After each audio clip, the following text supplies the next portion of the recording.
Assalamualaikum warahmatullahi wabarakatuh. Perkenalkan kami dari kelompok satu yang akan mempresentasikan hasil diskusi kami mengenai konsep dasar akuntansi syariah yang beranggotakan yang pertama Fitri Wahyu Setianingsih dengan NPM 20.01.02.0011 dan saya sendiri Rahma Pravitasari dengan NPM 20.01.02.0012.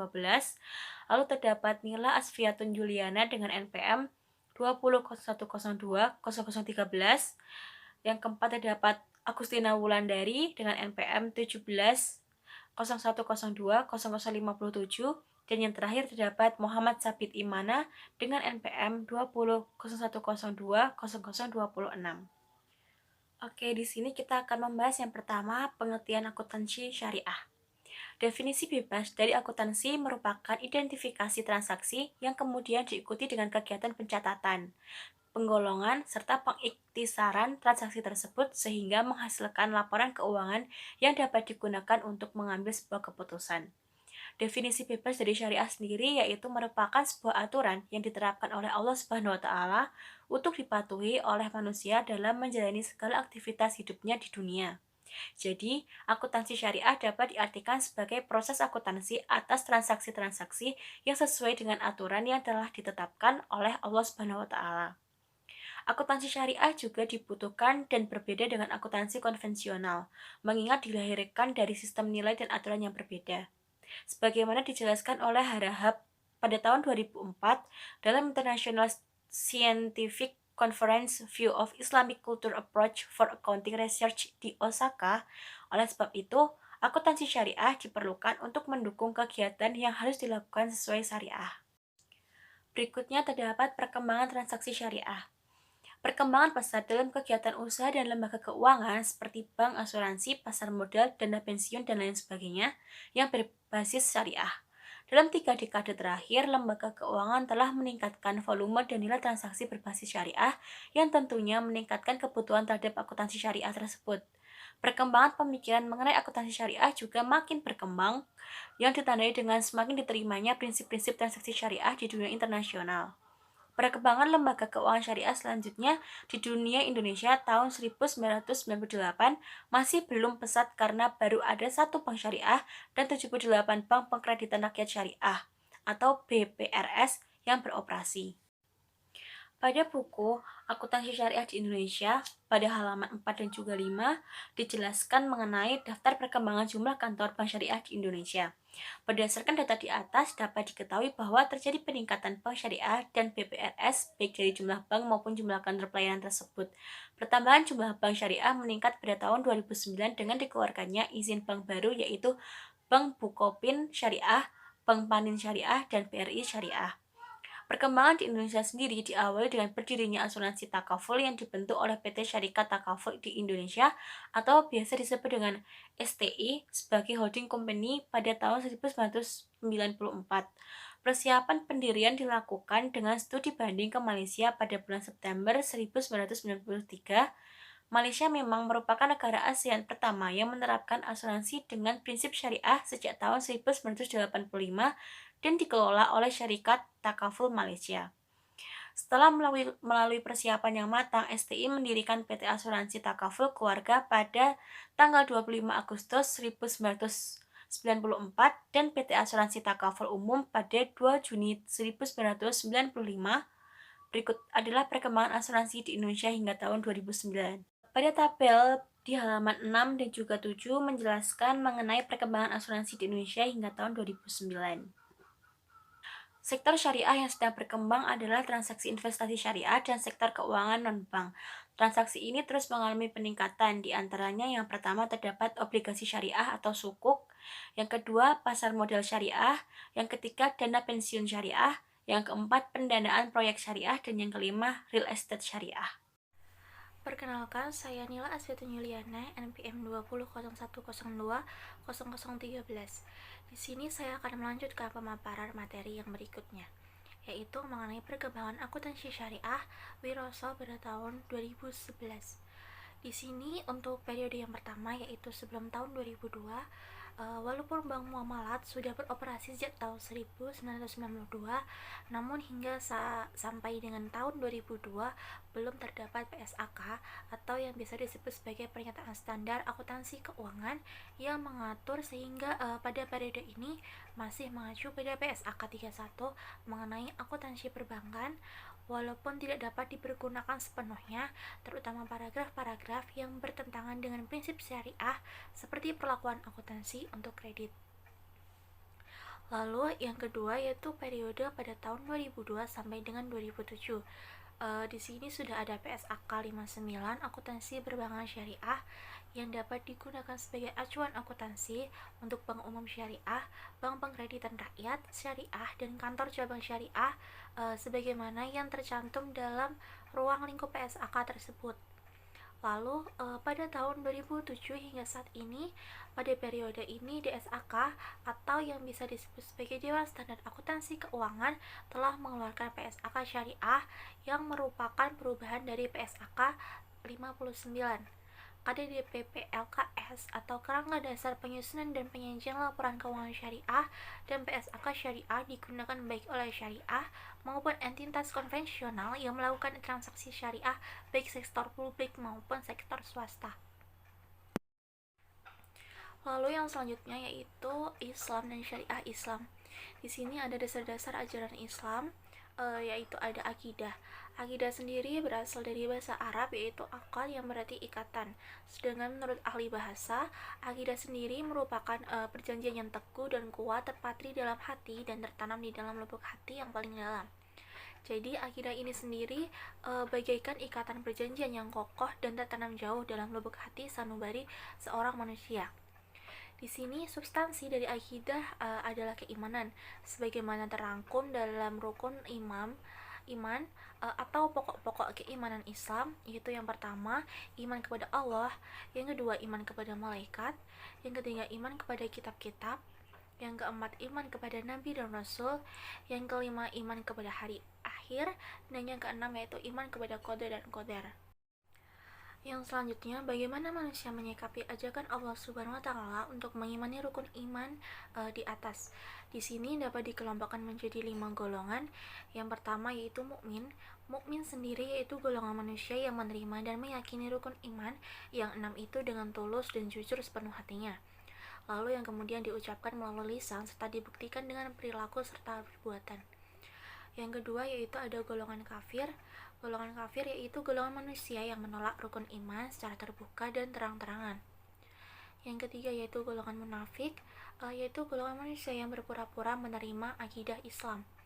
Yang keempat yaitu golongan musyrik, golongan manusia yang menyekutukan Allah Subhanahu wa taala dengan sembahan-sembahan atau tandingan-tandingan yang lain. Lalu yang kelima yaitu ada golongan murtad, yaitu golongan manusia yang semula beriman kepada Allah Subhanahu wa taala lalu kemudian berbalik menjadi kafir. Yang selanjutnya yaitu mengenai syariah. Kota-kota syariah. Yang selanjutnya yaitu mengenai syariah. Kosakata syariah dalam bahasa Arab memiliki arti jalan yang ditempuh atau garis yang seharusnya dilalui. Dari sisi terminologi sendiri, syariah mempunyai makna sebagai pokok-pokok aturan hukum yang digariskan oleh Allah Subhanahu wa taala untuk dipatuhi oleh seorang muslim dan menjalani segala aktivitas hidupnya atau ibadah di dunia. Ketentuan syariah ini bersifat komprehensif dan universal. Komprehensif yang berarti mencakup seluruh aspek kehidupan manusia dengan Allah Subhanahu wa taala. Di dalamnya meliputi ibadah mahdah dan ibadah muamalah. Lalu untuk universal sendiri mempunyai makna dapat ditetapkan bagi semua manusia dalam setiap waktu dan keadaan. Sifat universal tersebut akan terlihat lebih jelas dalam aturan mengenai muamalah. Ketika Allah Subhanahu wa taala mengharamkan babi dan riba, maka haram untuk seluruh manusia sejak zaman Nabi Muhammad sampai dengan akhir zaman. Yang selanjutnya yaitu ada aturan mengenai ibadah muamalah. Di sini ada beberapa hal berikut. Yang pertama, hukum keluarga atau bisa disebut sebagai ahwalus syaksiyah. Di sini mengatur hubungan suami istri, anak, dan keturunan termasuk sistem waris. Yang kedua yaitu ada hukum privat atau disebut sebagai ahamul madaniyah, yaitu hukum-hukum yang berhubungan dengan hak manusia satu sama lain dalam menukar kebendaan dan manfaat seperti jual beli, perserikatan dagang, sewa menyewa, utang piutang. Lalu yang ketiga yaitu ada hukum pidana atau ahmaul jinayah, hukum acara atau ahmul murafaat yang berhubungan dengan peradilan, persaksian, bukti-bukti, sumpah, dan lain sebagainya. Lalu yang keempat yaitu ada hukum perundang-undangan atau disebut sebagai ahabul dusturiyah, yaitu hukum yang berhubungan dengan asas dan cara pembuatan undang-undang. Yang kelima ada hukum internasional atau disebut sebagai ahamul dauliyah, yaitu hukum yang mengatur hubungan negara Islam dengan negara non-Islam dalam bidang-bidang perdamaian, keamanan, perekonomian, kebudayaan, dan lain-lain. Lalu yang keenam yaitu ada hukum ekonomi dan keuangan atau disebut sebagai ahmul istihadiyah ma'aliyah, yaitu hukum-hukum yang mengatur sumber-sumber keuangan dan pengeluarannya, hak-hak fakir miskin, dan hubungan keuangan antara pemerintah dan warga negaranya. Saya Fitri Wahyustianingsih, NPM 20.0102.0011 akan melanjutkan presentasi dari Mbak Nila. C. Akhlak. Akhlak sering disebut sebagai ihsan dari kata Arab hasan yang berarti baik. Definisi ihsan menurut Nabi Muhammad SAW, ihsan adalah engkau beribadah kepada Tuhanmu seolah-olah engkau melihatnya sendiri. Kalaupun engkau tidak melihatnya, maka ia melihatmu. Hadis riwayat Muslim. Akhlak dalam Islam mengatur hubungan manusia dengan Allah, dengan Rasul, dengan sesama manusia dan alam serta dengan dirinya sendiri. Hukum Islam. Hukum Islam secara istilah juga disebut hukum syara, adalah hukum Allah yang mengatur perbuatan manusia yang di dalamnya mengandung tuntunan untuk dikerjakan atau ditinggalkan atau pilihan antara dikerjakan atau ditinggalkan oleh para mukallaf. Hukum syara hanya dapat diambil dari sumber-sumber hukum Islam, yaitu Al-Quran, As-Sunnah, Ijma', dan Qiyas. 4 mazhab fikih yang bersumber dari para ahli fikih seperti Al-Iman Abu Hanifah, Al-Iman Malik, Al-Iman Asy-Syafi'i, Al-Iman bin Hambali mengklasifikasikan hukum Islam menjadi 5, yaitu 1. Wajib.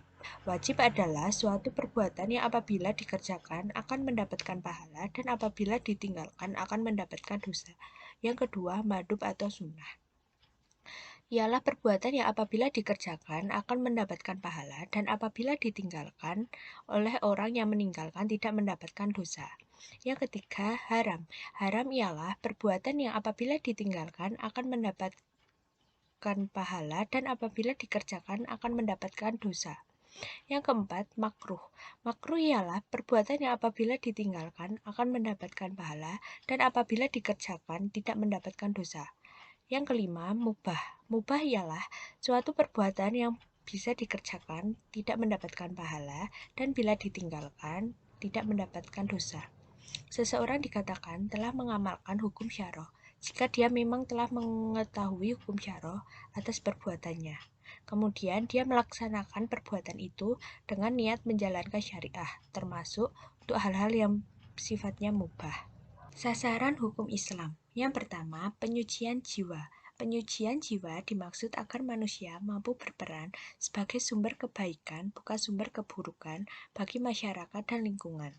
Hal ini dapat tercapai apabila manusia dapat beribadah dengan benar, yaitu hanya dengan mengabdi kepada Tuhan yang benar-benar merupakan pencipta, pemilik, pemelihara, dan penguasa alam semesta, bukan kepada yang mengaku Tuhan serta dengan cara yang benar pula. Yang kedua, memelihara jiwa.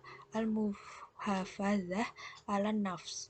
Memelihara jiwa ialah memelihara hak untuk hidup secara terhormat agar manusia terhindar dari pembunuhan, penganiayaan baik fisik maupun psikis, fitnah, caci maki, dan perbuatan lainnya. Yang ketiga, memelihara akal. Al-muhafadzah al-aql. Menjaga akal bertujuan agar kita tidak terkena kerusakan yang dapat mengakibatkan seseorang menjadi tak berguna lagi di masyarakat sehingga menjadi sumber keburukan. Yang keempat, memelihara keturunan. Al-muhafadzah alam nas. Memelihara keturunan adalah memelihara kelestarian manusia dan membina sikap mental generasi penerus agar terjalin rasa persahabatan dan persatuan di antara sesama umat manusia. Untuk mencapai tujuan tersebut, diperlukan pernikahan yang sah sesuai dengan ketentuan syariah, sehingga dapat terbentuk keluarga yang tentram dan saling menyayangi. Seorang anak yang dilahirkan di luar pernikahan akan mengalami perkembangan mental yang kurang, sehingga dirinya tidak berkembang secara utuh. Yang kelima, memelihara harta. Al-muhafadzah alam mal. Menjaga harta bertujuan agar harta yang dimiliki oleh manusia diperoleh dan digunakan sesuai dengan syariah. Aturan syariah mengatur proses dan pengeluaran harta. Dalam memperoleh harta harus bebas dari riba, judi, menipu, merampok, dan tindak lainnya yang dapat merugikan orang lain. Sumber hukum Islam. Al-Quran merupakan kalamullah Quran surat 53 ayat 4 dalam bahasa Arab yang berarti sebuah mukjizat yang diturunkan kepada Nabi Muhammad SAW melalui utusan Allah malaikat Jibril untuk digunakan sebagai pedoman hidup manusia dalam menggapai kebahagiaan hidup dunia dan akhirat. Kalam yaitu sarana wasilah untuk menerangkan sesuatu berupa ilmu pengetahuan, nasihat, atau berbagai kehendak, lalu memberitahukan perkara itu kepada orang lain. Ayat-ayat yang diturunkan di Mekah, ayat-ayat Makkiyah sebagai besar menerangkan mengenai akidah Islamiyah, yaitu al-wahdaniyah, keesaan Tuhan, keimanan kepada para malaikat, para nabi, dan hari akhir. Ayat-ayat yang turun di Madinah mengandung hukum-hukum fikih, aturan pemerintah, aturan keluarga, serta aturan mengenai hubungan antara orang-orang muslim dan non-muslim yang berkait dengan perjanjian dan perdamaian. Berdasarkan keterangan tersebut bahwa Al-Quran tidak turun secara sekaligus, tetapi secara berangsur-angsur. Terdapat dua alasan mengapa Al-Quran diturunkan secara berangsur-angsur. Yang pertama, untuk menguatkan hati. Disebut untuk menguatkan hukum dikarenakan ada ayat-ayat Al-Quran diturunkan tepat pada waktu diperlukannya. Ketika terjadi permasalahan atau kasus, saat itu pada Al-Quran turun menerangkan hukumnya, sehingga kehadiran hukum di sini tepat pada saat dibutuhkan. Yang kedua, untuk menartikan membaca dengan benar dan pelan. Kondisi umum saat Al-Quran diturunkan adalah ummi, yaitu tidak dapat membaca dan menulis, sementara Allah SWT menghendaki Al-Quran dapat dihafal dan diresapi secara berkesinambungan, mutawir. Selanjutnya adalah mukjizat Al-Quran. Al-Quran sebagai mukjizat yang hebat, tetap dan kekal sepanjang masa, telah diakui oleh para cendekiawan pada masa lalu dan yang akan datang. Yang pertama, keindahan seni bahasa Al-Quran tidak hanya diakui oleh kalangan sastrawan saja, tetapi juga diakui oleh para ahli yang pernah mendalami dan mengkaji ilmu bayan dalam bahasa. Akhirnya mereka menyimpulkan bahasa Al-Quran sangat tinggi dan berbeda dengan jenis syair karya sastra manusia pada umumnya. Yang kedua, kebenaran pemberitaan Al-Quran tentang keadaan yang terjadi pada abad-abad yang silam, seperti kisah kaum Ad dan Samud, kaum Lut dan kaum Nuh, kaum Nabi Ibrahim, tentang Musa berserta kaumnya, dan lain-lain. Yang ketiga, pemberitaan Al-Quran tentang hal-hal yang akan terjadi pada masa datang juga merupakan kebenaran yang tidak terbantahkan. Misal pemberitaan mengenai kekalahan bangsa Persia. Yang keempat, kandungan Al-Quran banyak memuat informasi tentang ilmu pengetahuan yang tidak mungkin diketahui oleh seorang ummi yang tidak pandai membaca dan menulis, dan tidak ada suatu perguruan atau lembaga pendidikan yang mengajarkan saat Al-Quran diturunkan. Selanjutnya adalah fungsi Al-Quran yang dibagi menjadi 8. Yang pertama, Al-Quran sebagai pedoman hidup. Yang kedua, Al-Quran sebagai rahmat bagi alam semesta. Yang ketiga, Al-Quran sebagai cahaya petunjuk. Yang keempat, Al-Quran sebagai peringatan. Yang kelima, Al-Quran sebagai penerang dan pembela. Yang keenam, Al-Quran sebagai pelajaran. Yang ketujuh, Al-Quran sebagai sumber ilmu. Dan yang kedelapan, Al-Quran sebagai sumber hukum. Selanjutnya adalah as-sunnah. As-sunnah merupakan ucapan qauliyah atau perbuatan serta ketetapan Nabi Muhammad SAW yang merupakan sumber hukum Islam kedua setelah Al-Quran. Salah satu fungsi as-sunnah yaitu menjelaskan dan menguraikan secara lebih rinci prinsip yang telah disebutkan dalam Al-Quran. As-sunnah juga sebagai sumber hukum. Fungsi as-sunnah yang pertama adalah menguatkan hukum yang telah ditetapkan Al-Quran. Yang kedua, memberikan keterangan ayat-ayat Al-Quran dan menjelaskan rincian ayat-ayat yang masih bersifat umum. Yang ketiga, membatasi kemutlakannya. Yang keempat, menaksiskan atau mengkhususkan keumumannya. Yang kelima, menciptakan hukum baru yang tidak ada di dalam Al-Quran. Perkenalkan, nama saya Muhammad Sabit Imana, NPM 20.0102.0026, akan membacakan materi tentang periwayatan hadis. Ulama menyimpulkan terdapat 3 hadis, yaitu yang pertama, hadis mutawir, yaitu hadis yang diriwayatkan oleh sejumlah orang yang tidak terhitung jumlahnya, dan mereka tidak mungkin bersepakat berbohong dengan perawi yang sama banyaknya hingga sanadnya bersambung sampai kepada Nabi Muhammad SAW. Yang kedua, hadis masyhur, yaitu hadis yang diriwayatkan dari Nabi oleh seorang, 2 orang atau lebih sedikit dari kalangan sahabat, atau diriwayatkan dari sahabat oleh seorang atau 2 orang perawi, kemudian setelah itu tersebar luas hingga diriwayatkan oleh orang banyak yang tidak mungkin bersepakat bohong. Yang ketiga, hadis ahad. Hadis ahad terbagi menjadi 3 bagian menurut Imam Syafi'i. Yang pertama, hadis syahih, yaitu hadis yang diriwayatkan oleh perawi yang adil dan sempurna ketelitiannya, sanadnya bersambung sampai kepada Rasulullah, tidak mempunyai cacat. Yang kedua, hadis hasan, yaitu hadis yang diriwayatkan oleh perawi yang adil tapi kurang ketelitiannya, sanadnya bersambung sampai kepada Rasulullah, tidak mempunyai cacat dan tidak berlawanan dengan orang yang lebih terpercaya.